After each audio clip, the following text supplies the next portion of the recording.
Et si l'élément déclencheur d'une crise historique ne venait pas d'une superpuissance, mais d'un petit pays au cœur de l'Europe? Imaginez, la Belgique, connue pour ses gaufres, et son Parlement européen décident soudainement de geler 300 milliards de dollars d'actifs russes. Oui, vous avez bien entendu, 300 milliards. C'est la plus grande saisie d'actifs de l'histoire moderne en temps de paix. À Bruxelles, la décision tombe comme un coup de tonnerre. À Washington, on reste bouche bée. Du côté de Moscou, c'est le silence radio. Pas de menaces, pas de colère publique, juste une attente glaciale. Pourtant, dans toutes les capitales européennes, une inquiétude sourde s'installe. Jamais une telle somme n'avait été gelée alors que les canons se taisent encore. Jamais la sphère financière n'avait été secouée avec autant de brutalité sans qu'une guerre n'éclate. En apparence, ce gel d'actifs pourrait sembler n'être qu'un épisode de plus dans le bras de fer entre l'Ouest et la Russie. Mais ce serait une erreur fatale de sous-estimer ce geste. Car, au-delà des chiffres vertigineux, c'est une question de confiance qui se joue. Si les citoyens européens commencent à douter de la solidité de leurs banques, si la confiance s'effrite, alors tout l'édifice peut vaciller. Et si le public ne mesure pas l'ampleur du risque, il risque non seulement de perdre son argent, mais aussi sa foi dans le système et, avec elle, la stabilité de toute la société. En quelques jours, la décision belge pourrait provoquer une onde de choc capable de bouleverser non seulement l'Europe, mais l'ordre mondial tout entier. Pour comprendre comment une simple signature à Bruxelles a pu faire trembler tout un continent, il faut revenir au début et analyser étape par étape ce qui s'est réellement passé. Un simple décret administratif, mais des conséquences mondiales. Comment la Belgique, un pays sans arsenal militaire ni poids économique, a-t-elle provoqué une onde de choc partout sur la planète? Personne ne s'attendait à ce que Bruxelles prenne la décision de geler 300 milliards de dollars d'actifs appartenant à la Russie. 300 milliards, une somme vertigineuse, supérieure au budget annuel de bien des nations européennes. En quelques heures, cette annonce a renversé tous les calculs, et la surprise a été totale, même chez les plus avertis.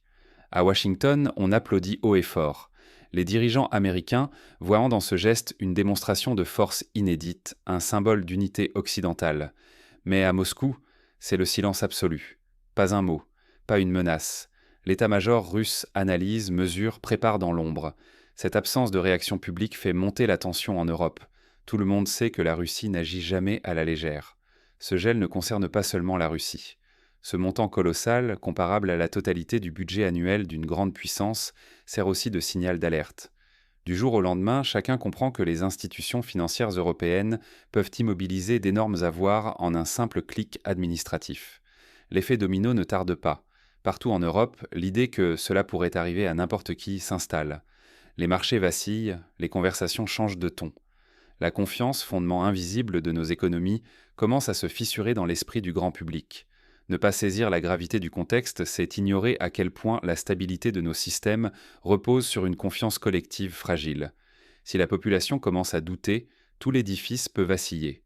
Or, c'est précisément ce qui est désormais en jeu en Europe. Mais alors que tous les regards restent rivés sur Moscou et attendent la riposte officielle, une autre réaction bien plus imprévisible est sur le point d'émerger, celle des citoyens européens eux-mêmes. Car la vraie vulnérabilité ne vient peut-être pas de l'extérieur, mais du cœur même de l'Europe. Là où chaque citoyen peut décider de faire confiance, ou de tout retirer. Le vrai séisme n'est pas venu des chancelleries, mais des files d'attente devant les distributeurs automatiques. Tandis que les médias se concentraient sur la réaction internationale, le silence du Kremlin intriguait.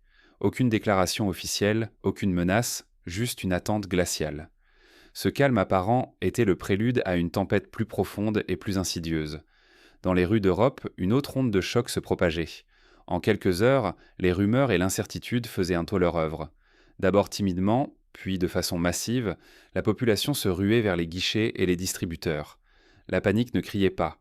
Elle s'insinuait dans les gestes du quotidien, dans les regards inquiets, dans les comptes bancaires vidés. La confiance, ce ciment de l'économie, commençait à s'effriter. Ce n'était plus la peur d'une armée étrangère, c'était la crainte de voir disparaître du jour au lendemain le fruit d'années de travail.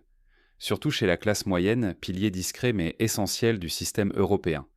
C'est là que la vraie rupture s'opère, lorsque des citoyens ordinaires, qui n'avaient jamais douté du système, préfèrent sortir leur argent plutôt que de croire aux discours rassurants. En moins d'une semaine, plus de 50 milliards d'euros sont retirés des banques européennes. 50 milliards. un chiffre que l'on associe d'habitude aux crises globales, pas à des files d'attente devant les agences locales. Les autorités, d'abord muettes, puis fébriles, assistent à ce mouvement sans précédent. Les téléphones chauffent dans les ministères, mais rien n'apaise la défiance qui s'installe. L'exemple de Thomas Weber, ingénieur à la retraite, fait le tour des médias.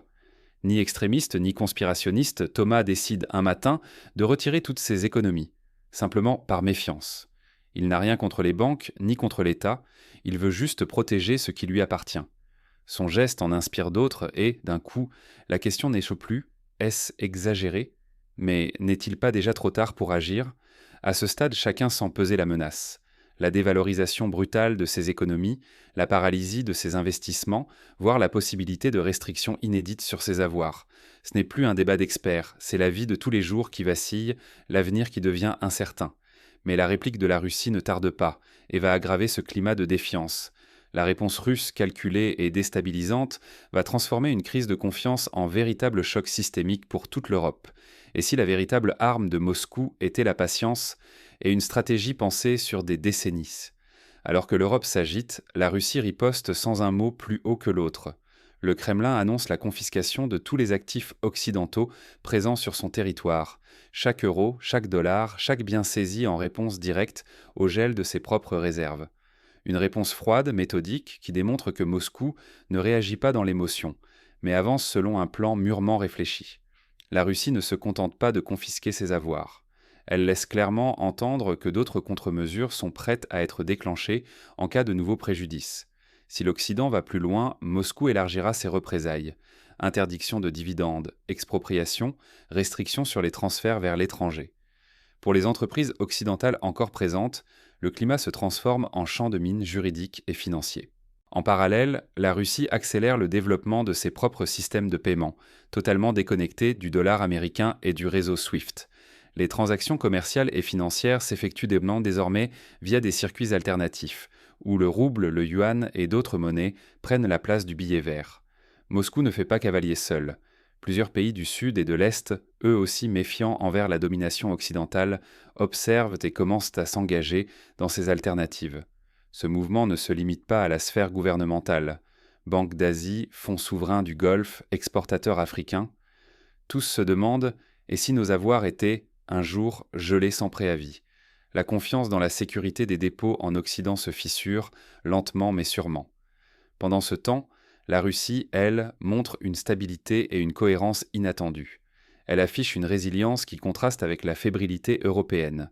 Pour la première fois depuis la Seconde Guerre mondiale, l'Occident risque de perdre ce qui fut longtemps son arme absolue, son hégémonie monétaire et financière. Sa capacité à imposer des sanctions économiques, à geler des fortunes étrangères, à dicter les règles du jeu.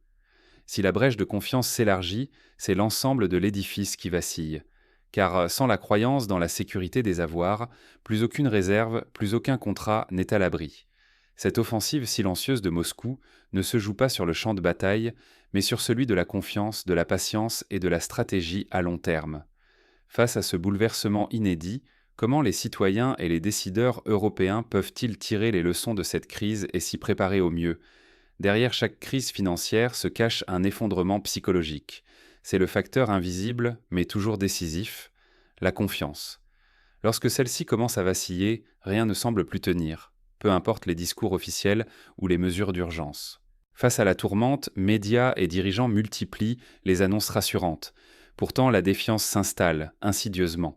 Les promesses de stabilité résonnent comme des slogans fatigués, incapables de colmater les brèches dans la confiance collective.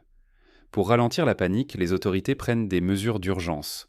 On bloque certains fonds de pension, on relève les seuils de risque dans les banques, parfois même sans l'avouer publiquement. Mais chaque nouvelle restriction, chaque règle improvisée, alimente le doute des citoyens. Ils sentent que le système vacille et que ceux qui le dirigent n'ont plus de plan clair. L'Europe, prise au dépourvu, réagit souvent dans la précipitation. Elle jongle avec des solutions temporaires, sans vision d'ensemble. À l'opposé, la Russie agit avec un sang-froid méthodique. Elle analyse, planifie et ne fait aucun geste précipité. Cette différence de posture révèle un déséquilibre profond dans la gestion de la crise. Le vrai danger, ce n'est pas la perte d'argent en soi, c'est la perte de confiance dans l'ensemble du système. car lorsque les citoyens doutent de la sécurité de leurs économies, de la capacité des institutions à traverser la tempête, la crise économique se transforme en crise sociale, voire politique. Et c'est là la leçon fondamentale. La confiance est le ciment de tout l'édifice financier. Sans elle, même les milliards stockés dans les coffres ne suffisent plus. Chaque citoyen doit comprendre qu'il n'est pas un simple spectateur, il est aussi acteur.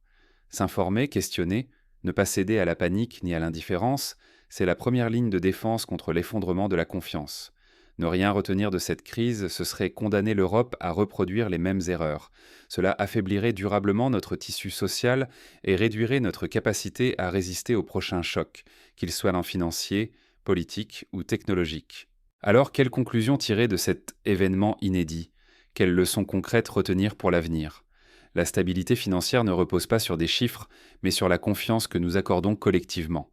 Cet épisode l'a prouvé, ni les milliards gelés en Belgique, ni les décrets venus de Moscou ne sont aussi puissants qu'un simple changement de sentiment dans la population. Lorsque la foi dans le système bancaire européen vacille, ce ne sont pas que des bilans qui tremblent, mais la vie quotidienne, les économies et l'avenir de chacun. Ce n'est pas une question de politique lointaine, c'est une question intime. Qui mérite notre confiance? Sur quoi voulons-nous bâtir notre sécurité, notre mode de vie, notre avenir? Car c'est la somme de ces choix, faits chaque jour par des millions d'Européens ordinaires, qui façonnent en profondeur la stabilité du continent. Aujourd'hui, l'Europe se retrouve à la croisée des chemins. Chacun détient une part de pouvoir, non pas en tant que décideur, mais en tant que citoyen informé ou non, attentif ou désengagé. Rester passif, c'est accepter que d'autres décident seuls des règles du jeu. S'informer, s'interroger, c'est refuser la fatalité et défendre activement les fondations de la société. L'avenir de l'Europe, et donc celui de votre épargne, de votre pouvoir d'achat et de vos libertés, dépend de ce choix. L'histoire nous enseigne que la confiance, une fois rompue, se reconstruit difficilement. Mais elle nous montre aussi qu'une population éveillée, lucide et résolue peut déjouer les pires crises. Posez-vous la question. À qui faites-vous confiance? Et surtout, quelles actions êtes-vous prêt à entreprendre pour que cette confiance ne soit pas trahie?